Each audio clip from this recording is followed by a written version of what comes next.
Welcome to Get a Clue, Casual Gamer, where we get a clue, C-L-U-E, about a game. Merry Christmas. Today we're going to be looking at a list of more than 12 games of Christmas. These are all Christmas themed games.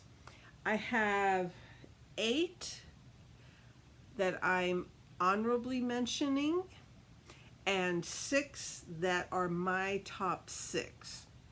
The honorable mentions are all about the same when it comes to my liking them and even their complexity, except a couple of them are a little bit different, but we're going to get a clue about all of these and see if I cover a game that you haven't heard of and or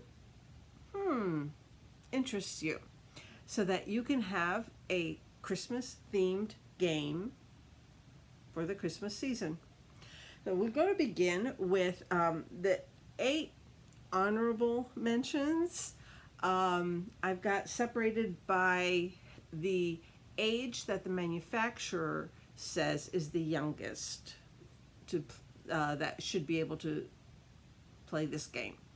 I have 2 that are for 5 and up, 2 that are for 6 and up, 2 that are for 8 and up, 1 that is for 10 and up, and 1 that is for 14 and up, though I don't agree with that, which is, yeah. So we're just going to go by that. So we're going to start off with the simplest ones. So if you have young kids that you're thinking about wanting to get a game for, let me give you a clue about these games, and then you can go from there. So the first 2 are one that I consider it probably a mass market version game because it's themed on Elf on a Shelf. I saw it at Walmart in one of those bins near the, or shelving, movable shelving units near the registers, and there were a couple different, there were different things to do with Elf on the Shelf, but there were 2 different games, and this one looked like the most game of the 2. And it came with a dice tower. So I was like, oh, I gotta get that. So I got this, and it plays 2 to 6 players. I'm pretty sure it came out this year because I've never seen it before. And I'm just pulling up so you can see the dice tower that comes in it. This whole thing is the dice tower. I'm going to pull out the instructions, and everything else fits in here in this tray, including the tray that does not have depth enough for all the cards. I'll just tell you that right now. The components, this little tray here is the that thin cheap plastic, so I don't see it lasting for a long time unless you're really careful with it. The cards are average quality, especially for a mass market type of game. The dice are kind of cool. They're a little bit lightweight, but they are cool, and they have different symbols on them. They have candy canes, holly, presents, snowflakes, stars, and coal. And this is the dice tower that you would put the dice in, and they come out here. My suggestion, if you get this, is to to put it in the cover of another game. This box is not, it's a mass market box. It doesn't have a box that comes off. So you would have to get another game like this and take the top off of it and sit this in it, because the dice, when they come out of here, they go everywhere. So if you have it in a box or in a dice tray, if you actually have a dice tray, that would even be better. Be a little bit quieter. But it's actually the chimney itself, the dice tower itself, is a decent quality. It's just this little flimsy thing here that kind of gives me a little bit of a worry. And it all fits in the box with the instructions. And okay, so a little bit about the game. It's basically you're trying to buy a card, and to buy the card, it has certain cost, and the dice rolling is similar to Yahtzee, where you roll and then you can pull out some of them and then roll the rest and then pull out other, or redo it 3 times total. And from that you can buy as many of the cards that are for sale with whatever you have rolled in your turn. And then the turn goes to the next person, and at the end of the game, whoever has the most points wins. I believe it goes by 4 rounds. I think that's the 3 or 4 rounds of play. It's a very simple game, and as long as a child can tell the difference between the different symbols. Oh, excuse me, my dog has seen a dog walking by the house. Anyway, my bangs. I always have a problem with my bangs. I have a cowlick and they go everywhere. Anyway, so this is a very simple game. It's set for 5 and above. So as long as the child can tell the difference, at the end of the game, you might need to help them add up their score. But as long as a child can do basic math, even that is easy. The other one that is for 5 and up, and also for 2 to 6 players, is Chip 'n Dale Christmas Treasures. I love the Chip 'n Dale. So I was just kind of like, I need to do this. And it's a form of set collection depending on what you're trying to collect. For instance, in the back they have a picture of one card that has Chip and one that has Dale, and or Chip and Dale. One has a red candy cane, is facing one way. One has a green candy cane facing the other way. If you get one of each, you get 3 points. So that's the kind of set you're trying to put together. But there's other cards that have other criteria to make it a set of something. So it is an easy one. It basically says flip cards. It also is a little bit of memory. So if your child is used to playing the game memory, where you turn over 2 cards and see if they match, that's how you get the cards in this game, is a kind of a memory setup. And you have to flip over a card, and then now you can keep it, and whatever you flip over you keep. So you want to remember where somebody else might have flipped a card and not been able to make a match. So it's a simple game again. Both of those show up as simple as Old Maid. I would say it's something between Old Maid and Uno. All of these games are around Old Maid and Uno, these first 8 games. So 6 and up, we have Something Wild Christmas. Now, or whatever they call it, the Peppermint Lane Something Wild. There's all sorts of Something Wilds. This is the Christmas one with little Santa there. And I would say this is one of the more complicated ones. It's more like the level of Uno, or maybe a little bit above Uno.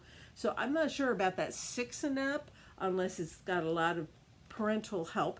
But you're really making sets. You're making a set can be the same number in different colors. It can be a small run of 3 in the same color. So if you've ever played Rummy, if you've ever played poker, if you've ever played Rummy Cube, if you've played Phase 10, you know how to do this. It is an easier version of it. So it really is, Something Wild is like that. All of the Something Wilds are like that. But this is the Christmas one, just to keep it in theme. Another 6+ game is Grinch Grow Your Heart. And it also is some sort of collection game, and whoever's it gets to grow their heart from from 3, 4 to 5. Yeah, that kind of just shows how many cards you should have in your hand at each round. And it's basically a set collection, but it's the whole Grinch theme, and it's not that hard. The 6 and up, yeah, they tend to. I don't know. I don't have 6-year-olds. In fact, I don't have any kids, so I've never had these 6-year-olds. But so I'm not sure how. I guess if the 6-year-old is a gamer, has grown up playing even Candyland and stuff like that, and they know how to take turns. She keeps on looking out that front window and seeing people. That's what I do. That's the problem. Aggie, quiet. She gets all stressed out. It's like I have more light when I do this in the daytime than if I do it at night. Okay. Agatha, quiet. It's like, trying to... Anyway, it's a cute game. Now, I will say, this, Chip 'n Dale, Grinch, they're both by Funko Games.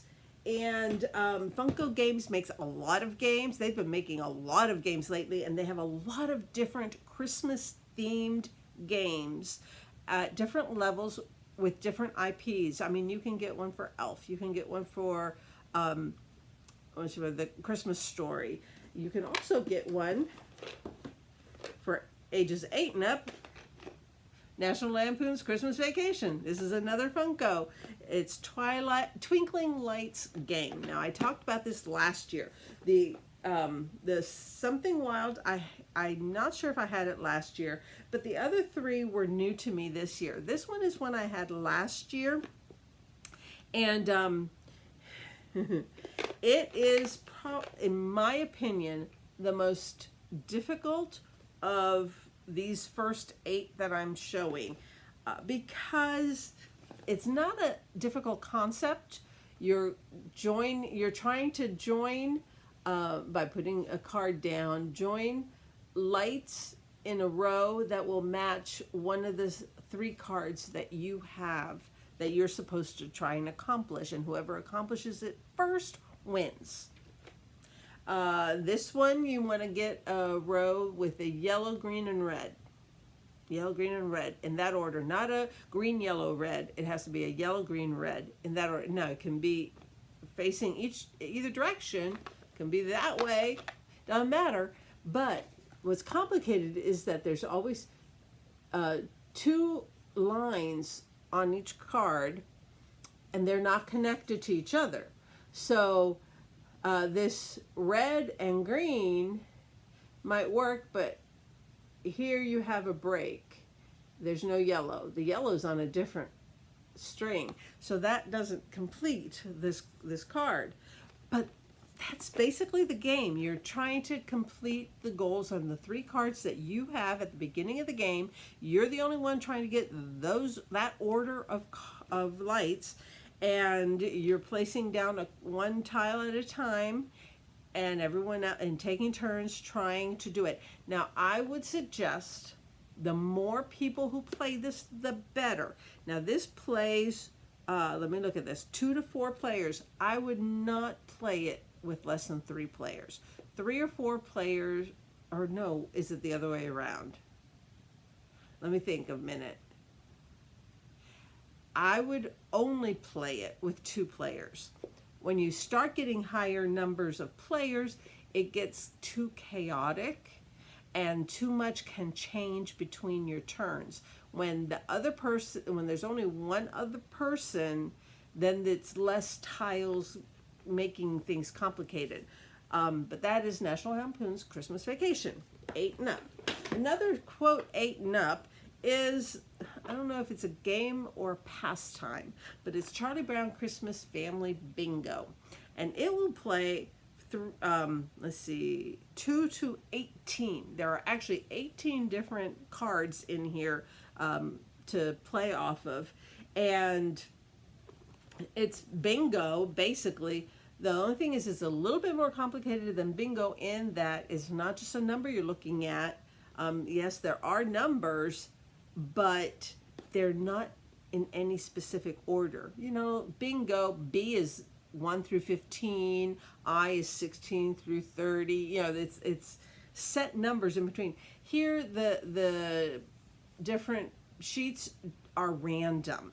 So it'll take a little bit longer to find where is that number and or picture.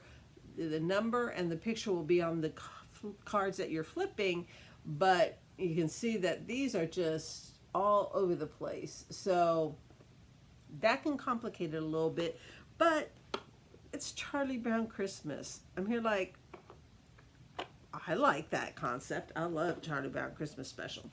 Okay, the last two. This one, if you've ever played Taco Cat Goat Cheese Pizza, if you've ever heard of it, I had not heard of it until a couple of years ago, and somebody was talking about it. I'm here going, huh? And then, of course, I saw it everywhere. But Taco Cat Goat Cheese Pizza makers created a Christmas version. It's been out for a couple years, 2-3 years now, and it's called Santa Cookie Elf Candy Snowman. Santa Cookie Elf Candy Snowman. If you've never played Taco Cat Goat Cheese Pizza, which I think is easier to say because they're almost only 1 or 2 syllables, and I guess, yeah, this is more just one that's only 1 syllable. Anyway, the concept is everyone has an equal number of cards to begin with face down. And when it's your turn, you say the next word in this order. So the first person flips over their card and says Santa. The next one flips over and says cookie. The next one elf, candy, snowman. But if when you flip over and say the word that's next in the little listing, and it is that item, then the first person to slap gets the cards.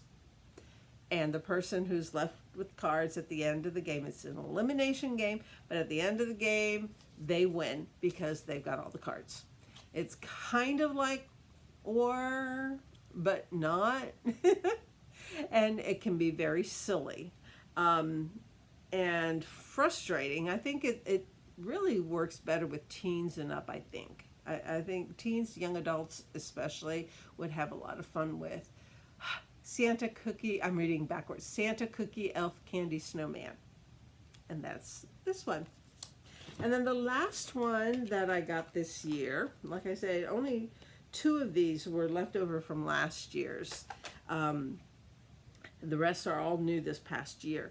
And this one I bought on a whim. I saw it online and went, oh, Steve Jackson Games. Okay. Let me get that because Steve Jackson Games are the makers of Zombie Dice. So here's the 12 Dice of Christmas.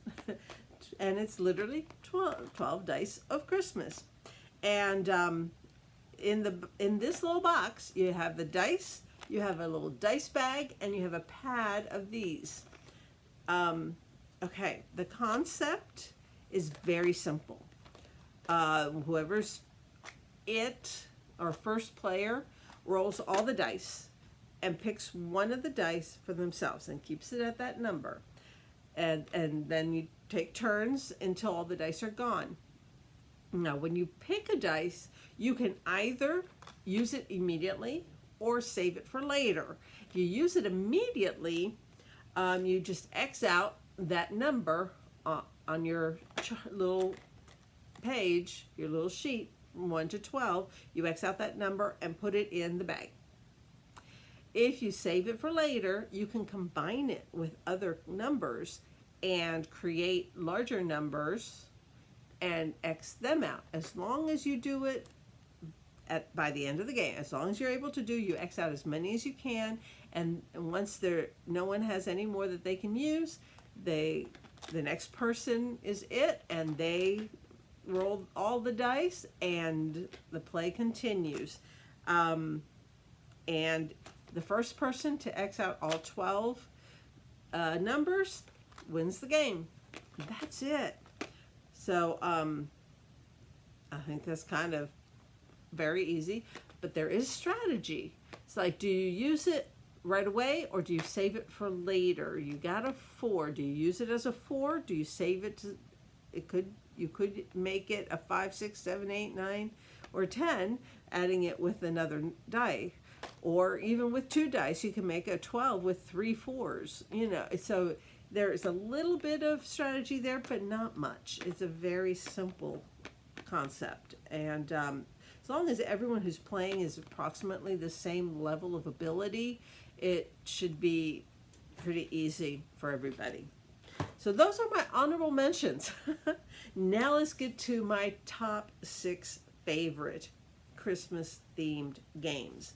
And I'm going to start with number 6, and it is Holiday Flux. All the Flux game. This is another style of game that there's a lot of versions of, and they all play basically the same, but of course the artwork is different. So this one's the Holiday Flux, and you're basically collecting and creating combinations. There are goal cards. You'll be changing the goal cards. You'll be changing the instructions on how many cards you can have in your hand or in front of you. There are all these kind of cards that will change things. So the game is constantly in flux, which is what I like about it. It's like however you start the game is not going to be how it ends, for sure.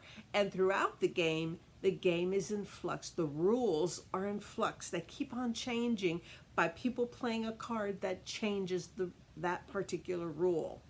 So I like it because you really have to be paying attention. So there's no downtime. You're constantly watching to make sure that the rules don't change before it's your turn, so that you can play what you planned to do. And that you're not giving away something that you could actually now use. So the Holiday Flux is, like I say, it's a small game. It's an easy game. It plays 2 to 4 players, about 10 to 40 minutes, and it's probably supposedly the lightest game out of my top 6, Holiday Flux. My number 5 is Christmas Lights. Now, Christmas Lights, in a way, is very similar to that National Lampoon's Twinkling Lights, because you're trying to combine lights in a certain order, dependent on goal cards that you have. But these, I think this is a little bit different in that there's only one per card.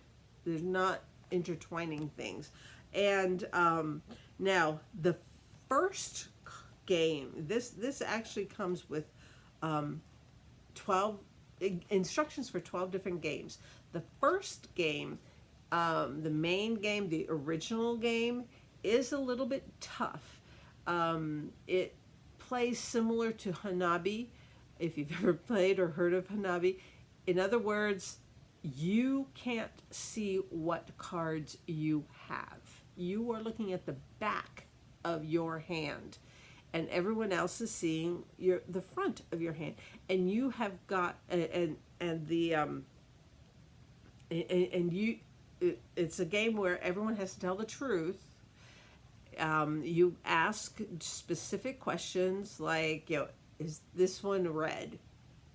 It's a yes or no question. It can't be anything more than a yes or no question.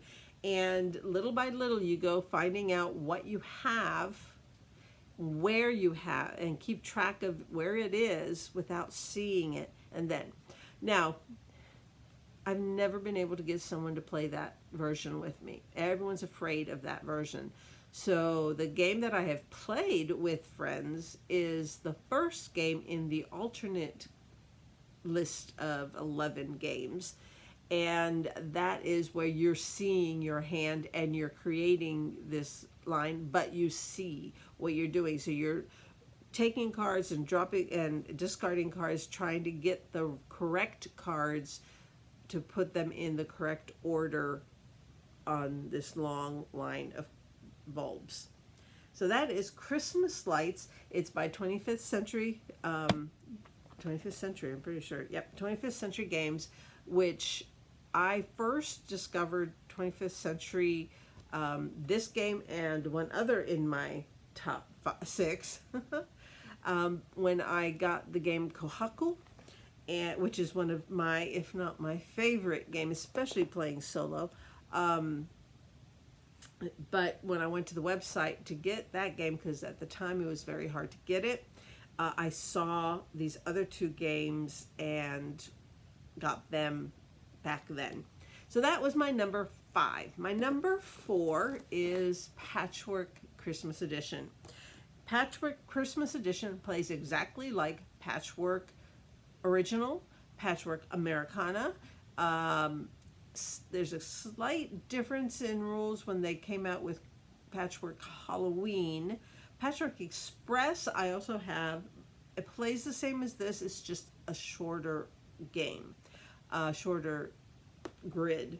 Yeah, the quilt is smaller, so it's quicker to play that game. But Patchwork Christmas is all the Christmas colors. So the quilt that you're creating with polyomino shaped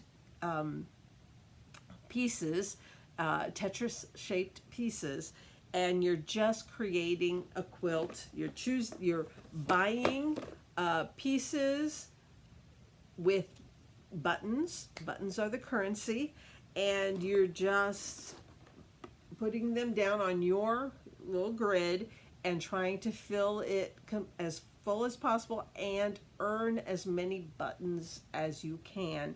Whoever has the most buttons at the end of the game wins. So that is Patchwork Christmas. Very easy. It's a game for 2 players. That's it. 2 people. So all you need to do is find one other person. It takes about a half hour to play, and it's definitely still in the light level of casual games.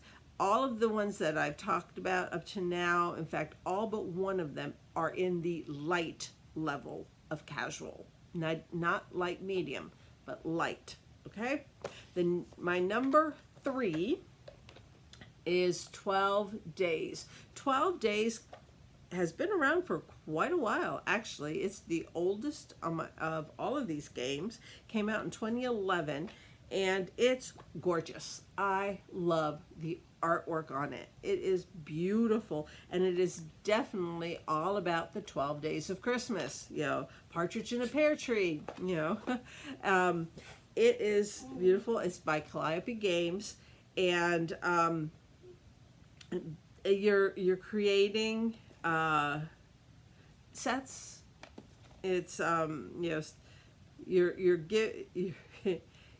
giving and receiving and taking, and it's all based on the 12 days of Christmas, and it really is a easy game. It's easier than Christmas Lights. It's easier than Patchwork. It's just a simple card game that I have not played it this season yet, so it's hard for me to remember because I played it several times last year, and that's a problem with these Christmas games is you put them aside after Christmas. It's like you should play them year round. I mean, it's just, you know, the pictures are Christmas, but I love that theme as well. And actually, the 12 Days of Christmas technically start on Christmas Day, so I will definitely need to take this up to play with family when I meet with them the week after Christmas. Yeah, because that is the actual Christmas season. So that is 12 Days, plays 3 to 5 players. That makes it a little more difficult because you have to have at least 3 players. You cannot play it with 2. All these other games can be played with 2, except for the Santa Cookie Elf Candy Snowman. Yeah. That also needs 3 people minimum. But 12 Days, 3 people minimum. But back to 2 to 4 players, my number 2 game is Holly Jolly. Holly Jolly, you're you set up a tree shape of cards face down, and you will begin, or is it face up? No, it's face down, or it's face up. You get to pick. Yeah, it's face up because you get to pick. It's card drafting. You see what there is, and you know what you're trying to collect. It's a collection. Some of the cards, like the nutcrackers, it's how many nutcrackers do you end up with at the end of the game, because it's exponentially multiplied depending on how many nutcrackers you have at the end of the game. But then other things will give you simple points just for having that card, and others you have to have for the train, you need to have a caboose as well as the engine. You can't have just an engine or just a caboose. You have to have an engine and a caboose to be able to count the points. So it's all these Christmas presents and decorations, ornaments on the tree, and gifts under the tree. And it's really a cute game. It's, again, by 25th Century. I have found that I like a lot of their games. Holly Jolly plays 2 to 4, 20 to 30 minutes, and it came out last year.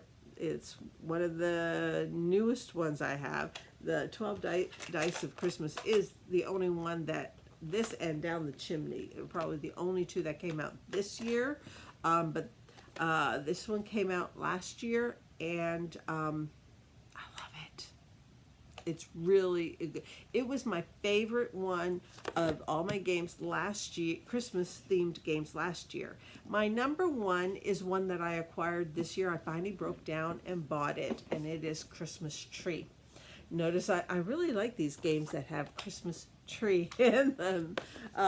But this is not the cheapest game. It costs $30.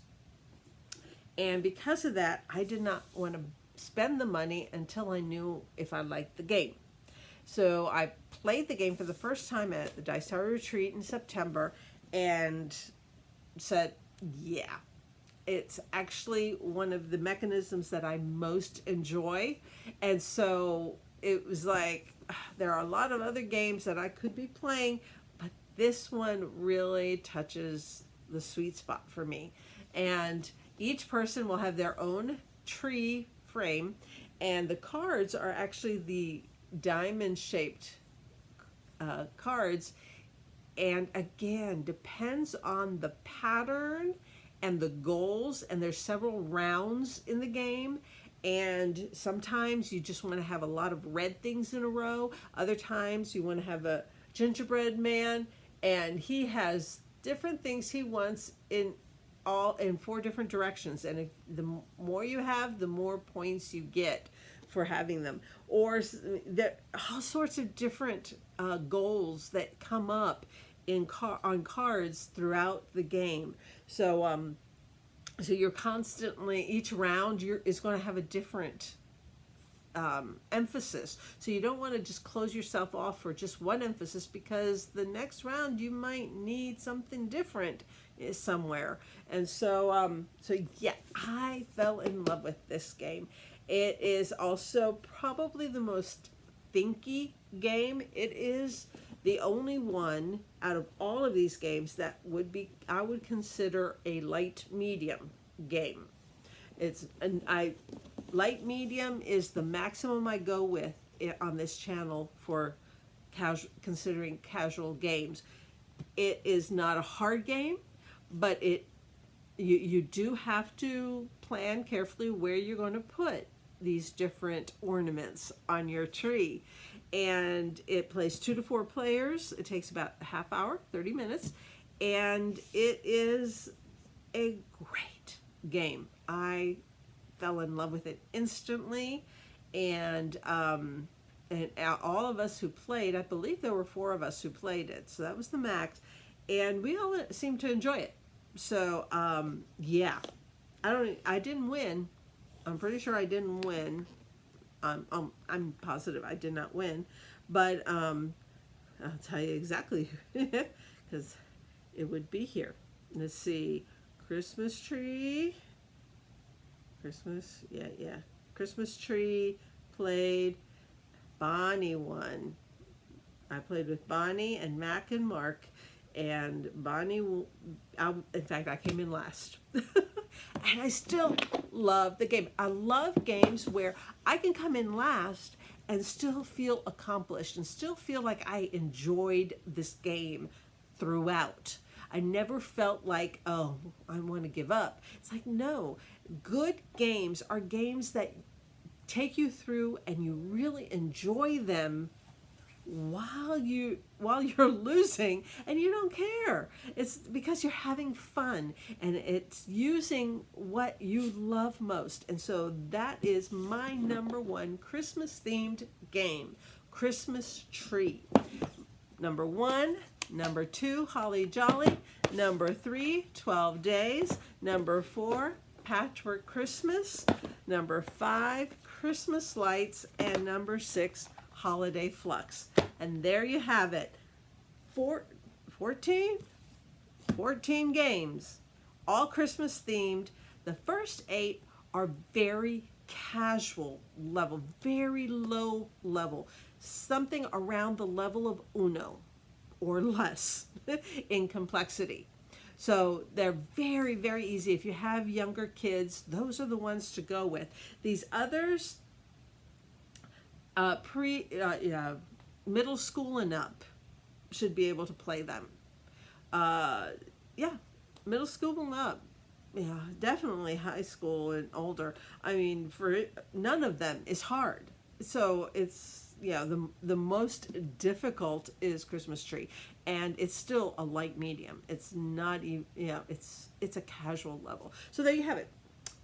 14. I keep on forgetting how many there are. 14 Christmas themed games. Most of the 8 honorable mentions were brand new to me this year. Only 2 were left over from last year, and of the top 6, 5 of them were leftovers from last year, and number 1, Christmas Tree, came in hard and fast to number 1 place. Brand new to me this year. It came out in 2017, so it's been around for 5 years. There you have it. So we're ready for Christmas. All these themed games. Happy, first week of Advent, because this week is the first week of Advent, getting ready for Christmas. And happy gaming to you and your family. God bless you. And until next time, in the next list, the next list are suggestions of games that you could buy that came out this year. So they're brand new this year, and I have a short list of games that you could get as gifts this year. There'll be brand new games from this year. Till then, bye.